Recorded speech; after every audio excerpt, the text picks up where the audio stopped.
محمد بن قاسم لسمه برخه. محمد بن قاسم د خبرونې مینوالو په دې هیله چې روغ او جوړ به یاست، الله رب العزت مو خوشحال لره. دا د زه محسن احسان مې یو ځل بیا د محمد بن قاسم د ناول کوربتوب کوم په دې هیله چې دا خپرونه تر پای راسره واوري. درنو او قدرمنو اوریدونکو، په تیر برخه کې مو اوریدل جیرام اوچت سو د بندیخانې له پنجرې نه راووت او پیرهدارانو دروازه بنده کړه. څو ګامه وړاندې ولاړ، بیرته راوګرځېد او یوه پیرهدار ته یې د سرانجب د بندیانو د کوټې خلاصولو حکم وکړ. له هغوی نه یې څو پوښتنې وکړې او چې بیرته ترې راووت په زړه یو دروند بار پروت و. د سرانجب ماڼوګانو د زبیر خبرې ټولې تصدیق کړې او هغه خفه و چې ولې د زبیر په خبرو شک کاوه. د مایا اندېښنه. درنو او قدرمنو اوریدونکو، اوس به دا واورو. 3 هفتې وروسته ناهید د یوې ویجاړې کلا په یوه کوټه کې په بستره ځغېدلې وه او دا د برهمن آباد نه 20 میله لرې د یو ګڼ ځنګله په منځ کې کلا وه چې یو وخت د ګنګو او د هغه د ملګرو هډه وه. په څو ورځو کې ګنګو دغې ویجاړې کنډوالې بیرته لږ جوړې کړې او پکې آباد شول. د ناهید زخم او تبې ته ګنګو په اندېښنه کې و. په همدې خطر یې د هغې تر رغېدو پورې په لرې ځنګل کې هستوګنه غوره کړه. ګنګو له لوټمارانو نه قسم خوړلی و چې د یوه ځانګړي هدف په خاطر یې څو اسونو او نور سامان ته ضرورت و. د کښتۍ له ډوبېدو وروسته له ده سره یوازې 4 قیمتي غمي پاتې وو چې هر وخت یې له ځان سره ګرځول. هغه له ځانه یو ګجراتي سوداګر جوړ کړ او برهمن آباد ته ولاړ. هلته یې 2 غمي خرڅ کړل، ځان او خپل ملګرو ته یې اسونه، تورې او نور ضروري سامان پرې واخیستل. که ګنګو ته د بیل ته نږدې داسې ځای پیدا شوی وای چې دوی په امن پکې اوسېدلی شوی نو هلته به تللي وو. هغه پوهېدو چې بندیان به په برهمن آباد یا اورو کې راجات ورستول کیږي. له 100 ورځو راهیسې یې د دبیل او برهمن آباد ترمنځ لارې ساتلې. د ګنګو د نیت په اړه د خالد ټول شکونه لرې شوي وو. مایا دیوي هم د ناهید په خلوص خدمت کاوه او ګنګو ته یې خپل اعتماد ثابت کړی و. د ناهید شکونه یې هم لرې کړي وو خو پر خالد یې تر اوسه پرې هیڅ اثر نه کاوه، بلکې بالکل لکه چې هغه هیڅ نه وي. هغه به د خدمت لپاره له ناهید سره ناسته وه. د ده په وړاندې به یې د ناهید زخمونه تړل، دوا به یې پرې خوړه، سر به یې ورته چاپې کاوه. د خالد د پام ور اړولو په خاطر به یې بې اختیاره وویل ستا د خور طبیعت اوس ښه دی، زخم به یې ډېر ژر روغ شي. ناهید خور اوس بالکل روغه ده، ته اندېښنه مه کوه، خدای جل جلاله به ستاسو مرستندوی وي. خو خالد به چوپ و او دې به داسې انګېرله چې د خالد غوږونه او سترګې د دې لپاره بالکل بندې دي. د سیند د دریاب له خولې نه تر دغه ځایه اوږد سفر هم همدغسې و. په سیند کې همهغه اوبه وې چې په سمندر کې یې لیدلې وې. هره ورځ همهغه لمر راخوت او هر ماښام د همهغه ستورو او سپوږمۍ محفلونه جوړېدل. خو د خالد د چلن په بدلون دې ته ټول کائنات ویکه ښکاره کېدل. که هغه یو ځل ترې پوښتلي وای چې مایا ته څنګه یې، که خالد د دې د مسکا په ځواب کې ورته مسکلي وای، که د دې اوښکو پاکولو ته د خالد لاس لږ تیاري ښوولی وای نو د ورور بېلتون به مایا ته هیڅ نه و او پر دې به خوښه وه چې قدرت له دبیل نه د دوی لارې سره جلا نه کړي. دې په کښتۍ کې د سفر په وخت کې زیاتره دا سوچونه کول چې کاشکې له خالد سره یې دغه سفر پای ته ونه رسېږي. کاشکې توپان د کښتۍ مخ داسې لوري ته واړوي چې یو داسې جزیرې ته ورسېږي چې د رڼو اوبو لښتي پکې بهیږي، شرشري د مینې سندرې پکې وایي، په ژورو ډونډو کې ښکلي ګلان غوړېدلي وي. د دبیل د بندر په لیدو یې د خیالونو رنګینه دنیا ګډه وډه شوه. خو چې له خالد سره د لویې کښتۍ نه یوازې په بله وړوکې کښتۍ کې سپره شوه نو یو ځل یې بیا د خیالونو نوې دنیا جوړه کړه. خو د دبیل پیښې له یوه ژوندي انسانه د ډبرو بت جوړ کړی و. د محبت او د وفا د یوې ارزومنې او هیلهمنو کتوب په ځواب کې د خالد په سترګو کې له نفرت او حقارت پرته هیڅ نه و. په دوی کې یوازې ناهید په دې باوري وه چې د دبیل په پیښه کې د مایا دیوي هیڅ لاس نشته. هغې د خپل ذهنت او د یوې ښځې د عقل په زور د مایا دیوي د حیا، پاکۍ او بېګناهۍ خبره تکراروله. خالد به چې د خبرو موضوع بلې خواته کشوله نو دې به ویل خالده ته ډېر سخت زړی یې، ته نه وینې چې د هغې سور او سپین ښکلی مخ د غرمې د ګل په څېر مړاوي کیږي. د دې ورور به بد وي خو زما پوخ یقین دی چې دا بې ګناه ده. هغه تا خپل وروستی پناهګاه بولي، ته هغې ته تسلي ورکولی شې. هغه تر دې پورې رسېدلې ده چې وایي که مې ورور په دې دسیسه کې لاس لري زه به له هغه سره د تګ پر ځای مرګ غوره کړم. خالد به وویل زه په غرمه کې ډیوې ته ضرورت نه لرم، ما چې څه لیدلي دي بیا د دې نجلۍ په باب د نظر بدلول راته له وسه لرې ده. د محمد بن قاسم د خپرونې مینوالو په دغه کلا کې ناهید له څو ورځو تېرولو نه وروسته د ګرځېدو را ګرځېدو شوه، خو د غشي زخم لا سم روغ شوی نه و. خالد کله کله د سپرو له ډلې سره بهر ته ووت. یو ماښام هر لوري ته وتلي نور سپاره ټول بیرته را وګرځېدل، خو خالد او 4 تنه ملګري یې راستانه نه شول. ناهید د ماښام له لمانځه وروسته د خپل ورور د سر دعا کوله. ګنګو له څو نورو ملګرو سره د خالد د لټولو لپاره ووتل او په یوه لوړه ونه وختل. د هغوی د راتګ لارې یې څارلې. مایا هم له کلا نه ووتله. په ګڼو ونو کې یوې او بلې خواته سیل کاوه. ناڅاپه یې د سپرو د اسونو تر پهار واورېد. د هغې زړه په درزا شو او په بیړه وړاندې لارې ته ورغله. د هغې لمن په اغزیو کې ونښته. له خپل لمن یې ازغي لرې کول چې د ګڼو بوټو له شانه خالد او د هغه ملګري راښکاره شول. خالد خپل آس ودراوه او ترې ویې پوښتل زما خور څنګه ده؟ دغه الفاظ د غوږونو له لارې د مایا زړه ته ورسېدل. خالد ته یې وکتل. د لمن نه راټول کړي اغزي یې بیرته په لمن کې ونښتل. خالد بیا وویل ووایه زما خور ښه ده؟ مایا را بیداره غوندې شوه. ځواب یې ورکړ هغه بالکل روغ ده. ته ډېر ځنډ وکړ. خالد ته دلته څه کوې؟ زه هېڅ نه. مایا دا وویل او بیا له لمن نه د ازغو په لرې کولو توشه شوه، خو سترګې یې په خالد شیخ وې. خالد له آس نه راکوز شو. ملګرو پټ پټ یو بل سره وکتل او په مسکا وړاندې ولاړل. خالد د ازغي د مایا له لمن نه لرې کړ. د هغې د زړه درزا زیاته وه او ساه یې زر زر اخیسته. په سترګو کې د مینې او احسان اوښکې وځلېدې او بیا یې خپل لړزنده لاس د خالد په لاس ورکښېږد. خالد د هغې له لمن یوه څانګه لرې کوله. ویې ویل دغه ونیسه. دې چې څانګې ته لاس ور تېره ازغی یې په ګوته کې ننوت او شاخ یې له لاسه بیرته ولوېد او په لمن کې یې ونښت. مایا د ازغي له درد سره ومسکل. د احسان په اوښکو لنده څېره یې په شبنم له لوند ګلاب نه ډېره زړه وړونکې او ښکلې وه. خالد دې ته وکتل او بیا یې سترګې کښته واچولې. وویل راوړه زه یې وباسم. مایا څه ونه ویل او خپل لاس یې ور وړاندې کړ. خالد ازغی ویست او بیا یې د ازغي څانګ ته پام شو. وویل ته دلته د څه لپاره راغلې؟ مایا ځواب ورکړ په کلا کې ګرمي وه او زه لږ د هواخورۍ لپاره راووتم، خو په زړه کې یې ویل چې آیا ته رښتیا زما د دې ځای د راتګ په سبب نه پوهېږې؟ کاشکې زه ټول عمر په ازغي کې نښتې وم او ته مې ترې خلاصوې. خالد وویل مګر دلته خو د ونو لاندې هوا نوره هم بنده ده. مایا لږ پریشانه شوه خو له لږ سوچ وروسته یې ځواب ورکړ زه د سیند خواته تلم. خالد وویل سیند خو بلې خواته دی. مایا زه هم همهغې خواته تلم خو خالد خو څه؟ مایا د اسونو د پښو تر پهار مې واورېد او دې خواته را وګرځېدم. نن ته ډېر ناوخته شوې. زه ډېر پریشانه وم. خالد زه ستا د پریشانۍ او اندېښنې په سبب ونه پوهېدم. که زه د زبیر او د هغه د نورو ملګرو په څېر بندي وای نو ته به ډاډه وې، خو زه تا ته په یقین وایم چې اوس هم بندي یم. زه ستا د ورور په څېر نشم کولی چې خور پرېږدم او په خپله ولاړ شم.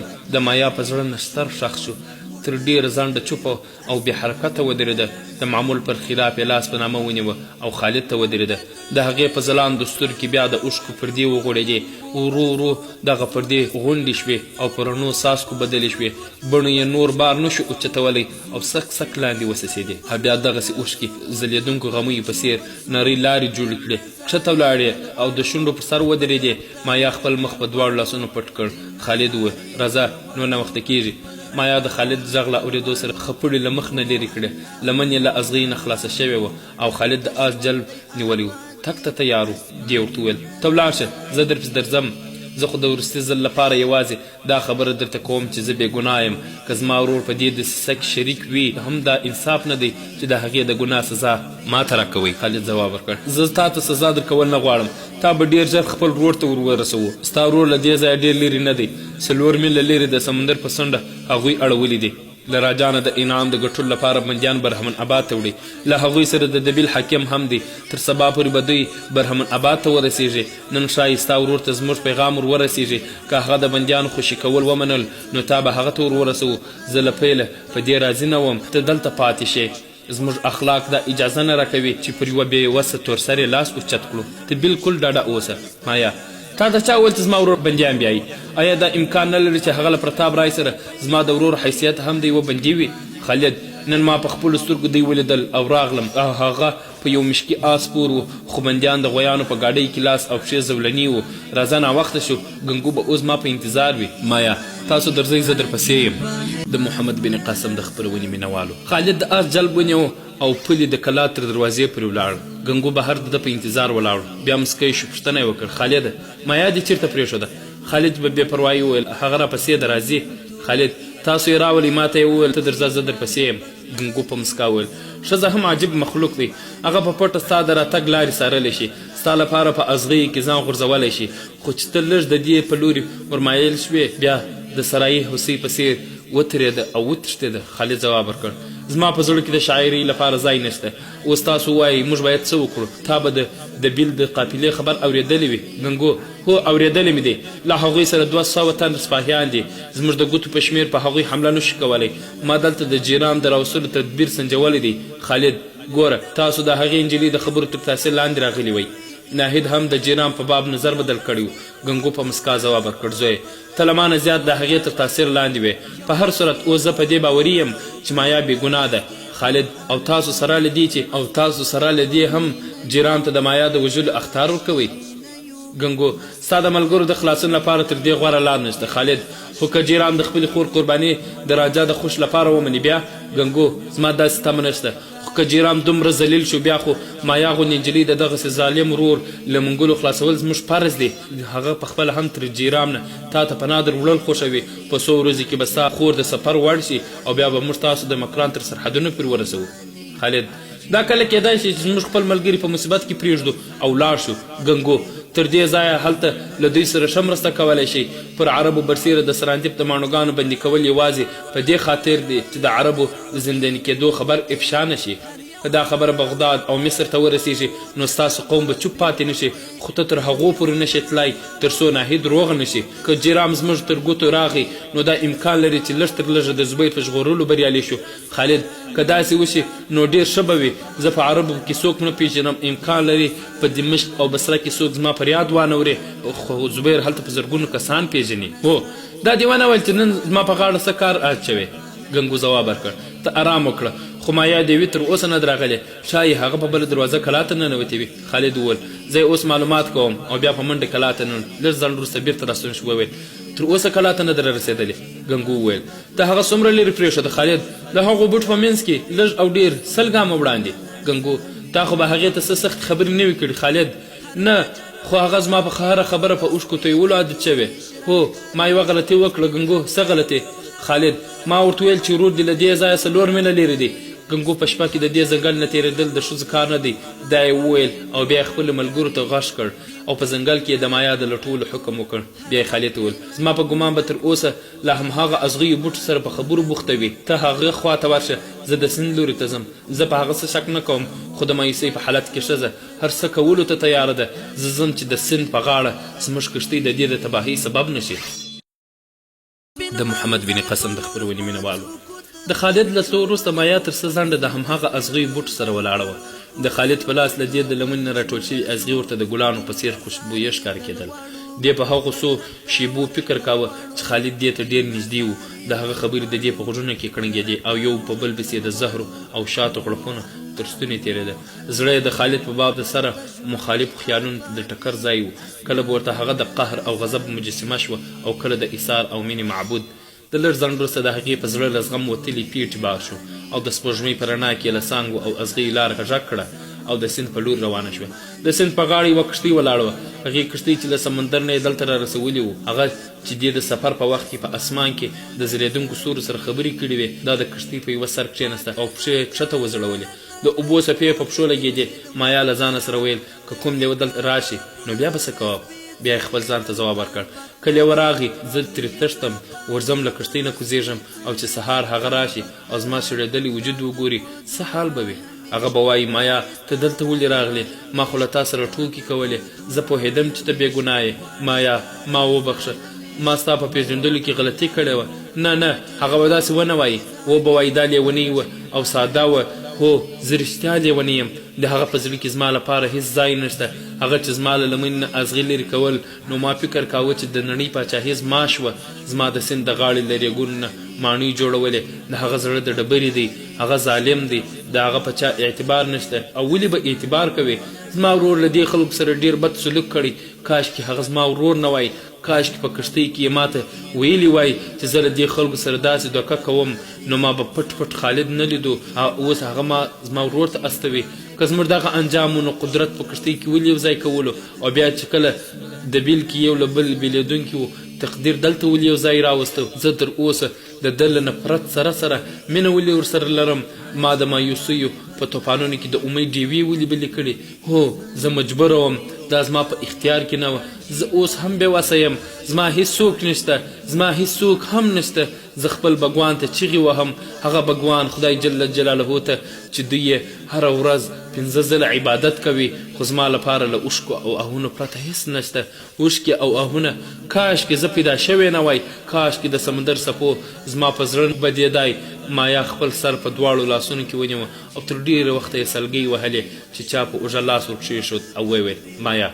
د مایا له خولې وړوکې چیغه ووته او چې ویې کتل ګنګو لږ لرې ورته ولاړو. ګنګو ویل لورې وویرېدې په دې ناوخته کې دلته څه کوې؟ مایا اوښکې پاکې کړې ویې هېڅ نه. ګنګو ته ولې ژاړې؟ څه شوي؟ مایا چوپ شو. ګنګو بیا وویل په دې ناوخت کې په داسې چوپ ځای کې ویرېدلې نه، غوږ ونیسه، له څلورو خواو د لیوانو غږونه راځي. څه چې ځو؟ مایا وویل زه له تا نه یوه پوښتنه کوم. ګنګو څه؟ مایا دې وي تا رښتا زما ورور ته زما د لېږلو پرېکړه کړې ده. ګنګو ځواب ورکړ زه د خپلې پرېکړې نه وړاندې ستا د تصمیم په باب ځان خبروم. مایا ما د خدای په خاطر هغه ته مه استوئ. ګنګو ولې؟ مایا زه ورور ته نه ورځم، هغه زما د مور د شیدو خاطر نه دی ساتلی. ګنګو دا دې د زړه خبره ده که ما دوکه کوې؟ مایا کاشکې تا زما سینه څیرلې وی او زړه مې کتلی شوی. ګنګو له جیرام نه ستا د کرکې سبب څه دی؟ مایا ما د خالد نه د هغه په باب چې څه واورېدل، اوس ما سره ما په دې کې شک نه دی پاتې چې هغه دوکه کړې.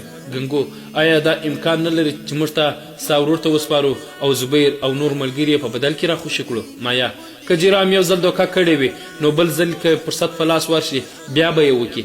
دا باید په هېڅ صورت هغه ته معلومه نه شي چې زه ستاسو سره یم، که نه نو هغه به له راجا نه پوځ واخلي او ځنګل به لویشت په لویشت وګوري. ناهید تر اوسه د ګرځېدو را ګرځېدو نه ده، تاسو ته به د هغه ساتنه ډېره ګرانه شي. ګنګو لورې ته بېغمه اوسه، جرام چې زما په منګولو کې وویني خپلې ټولې مکارۍ او چالاکۍ به یې هېرې شي. که وروسته څه خطر پېښ شي ما د ناهید لپاره بل مناسب ځای موندلی دی. مایا نو که دوی تاسو ته بندیان وسپاري تاسو به ما هغوی ته وسپارئ؟ ګنګو لورې هغه ستا ورور دی، ته هغه ته په ورتګ ولې بیریږې؟ مایا زما په دې دنیا کې هیڅوک نشته، ورور مې د خپل مقصد لپاره قربان کړم او زه ستاسو په منګولو کې ولوېدم. اوس ته ما ته لور وایې او د خپل مطلب ترلاسه کولو لپاره مې هغوی ته ورسپارې. د ورور په څېر به ستا فیصله هم ما ته د تقدیر د حکم په معنا وي. کاشکې زما تقدیر زما په خپل لاس کې وای، کاشکې په دې دنیا ما د خپل ژوند د لارې غوره کولو واک درلودی. خو اوس زما رضا او خوښي هېڅ معنا نه لري. زه د توپان په منځ کې هغه خاشاک یم چې د هوا څپو په هره خوا الوزولی شي. زما وجود او نه وجود دواړه برابر دي. ګنګو له لږ سوچ وروسته وویل که دا معامله ستا خوښې ته پرېږدو ته به څه کوې؟ مایا لږ هیلهمنه شوه وویل زه ستاسو زندان تر ازادۍ غوره ګڼم. ګنګو ولې؟ مایا زه د ناهید د ناروغۍ په حالت کې پرېښودل نه غواړم. ګنګو مایا زه یوه پوښتنه کوم، رښتیا راته ووایه ستا له خالد سره مینه ده؟ مایا سترګې کښته واچولې. هغه بیا وویل مایا زما د پوښتنې ځواب راکړه. مایا وویل ته د دې پوښتنه ولې کوې؟ ګنګو د دې لپاره چې زه ستا په ځواب پوه شم، ستا په اړه ښایي ښه پرېکړه وکړی شم. مایا زه نوره نه پوهېږم، یوازې دومره احساسوم چې زه له هغه پرته زه ژوندی نشم پاتې کېدی. ګنګو ته په دې هم پوهېږې چې هغه ستا په باب تر اوسه شکمن دی، د هغه زړه د سمندر له کمرونو نه ډېر کلک دی. ما تا ته لور ویلي له نن نه وروسته ستا درد زما درد او ستا ارامي زما ارامي ده. زه نه غواړم چې ته کومه ورځ د هغه د خپلولو په تمه خپل هر څه وبایلې. امکان لري ټول عمر هغه ستا په نیک نیتۍ باور ونه کړي. ستا په باب د هغه د نظر بدلول له تا نه لویې قرباني غواړي. مایا زه هرې قربانۍ ته تیار یم، خو زه دایمي بېلتون نشم زغملی. ګنګو تا به د ورور یاد نه پریشانه کوي. مایا د رجا خیشتي چې وخوري نور هغه زما ورور نه دی، زما له هغه سره هیڅ همدردي نشته. ګنګو وویل زه هغه په یوه طریقه دلته راولم، د هغه په لیدو خو به دې په زړه کې څه نه ځورېږي. هغه له خپلو نیکو کوونکو سره غداري وکړه، که یې سزا تا ته پرېږدو ته به له هغه سره څه چلند کوې؟ مایا همهغه چې له یو فریبکار دوکهباز او غدار سره ښایي. ګنګو وویل مایا ښه فکر وکړه بیا ځواب راکړه، دا یو سخت ازمویښت دی.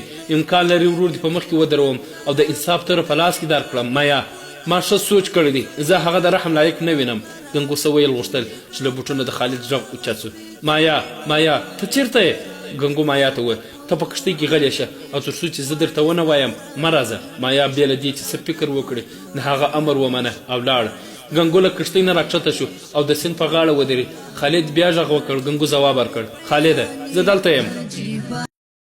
د محمد بن قاسم د خپرونې مینوالو خالد له بوټو نه راووت او له ګنګو یې وپوښتل مایا نشته ته دلته څه کوې؟ ګنګو خپله لهجه غمجنه کړه او وویل مایا ولاړه بیچارهګۍ. خالد ورخطا شو، پوښتنه یې وکړه چېرته ولاړه، څه پېښه ده؟ ګنګو: خالده تا ډېر بد وکړل، کاشکې د هغې زړه دې نه وای مات کړی. خالد: اخر څه شوي د خدای په خاطر راته ووایه. ګنګو: اوس پښیماني څه ګټه کوي؟ څه چې کېدل وشول. کاشکې هغې ستا په شان د سختزړي انسان سره مینه نه کولی. خالد بېتابه شو، د ګنګو په اوږه یې لاس ورکښېږد او په زوره زوره یې وخوځاوه. ویې ویل: زما نور مه پریشانه کوه، راته ووایه څه شوي. ګنګو: مایا مړه شوه، زه چې دلته راغلم دا د سیند په غاړه ولاړه، ما چې غږ پرې وکړ دې ماته د ځواب پر ځای سیند ته ورټوپ کړل. ما زر زر جامې وایستې، خو په دې ځنډ کې هغه اوبو له ځنډ منځ ته یوړه، او چې ما ځان اوبو ته وغورځاوه هغه په څپو کې ورکه شوه. خالد په چیغه وویل: مایا ډوبېدله او تا په ارامۍ جامې ایستلې او په څنډه ورته ولاړ وې؟ بېرحمه، ظالمه، دړه ماره، ما خو ویل ته انسان شوی یې. ګنګو وویل: که ما له جامو سره اوبو ته ځان ورغورځولی وای په خپله ډوبېدم.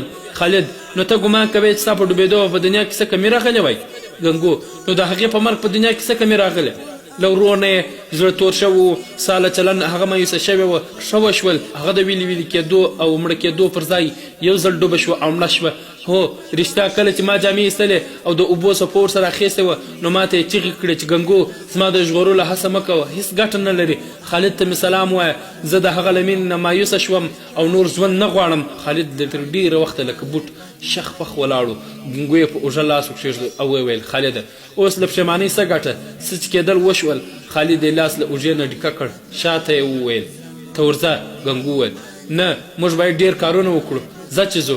خالد په غوسه وویل: ګنګو د خدای په خاطر ولاړ شه، ما لږ شېبه یوازې پرېږد. ګنګو وویل: خالده زه نه پوهېدم چې د مایا په مرګ به ته دومره غمجن کېږې، که نه ما به د خپل ژوند په قیمت هغه ژغورلې وه. خالد په ژړغوني غږ وویل: د هغه د مرګ غم ګنګو ستا په سینه کې د انسان زړه نشته، دا زما د ژوند تر ټولو ستره پیښه ده.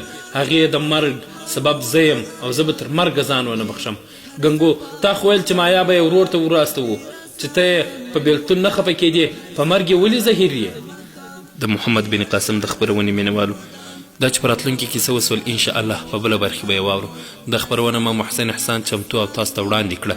در بیا چې تاسو په درانه حضور کې راحاضرېږو، تاسو ټول په لوی الله جل جلاله سپارو. السلام علیکم ورحمة الله وبرکاته.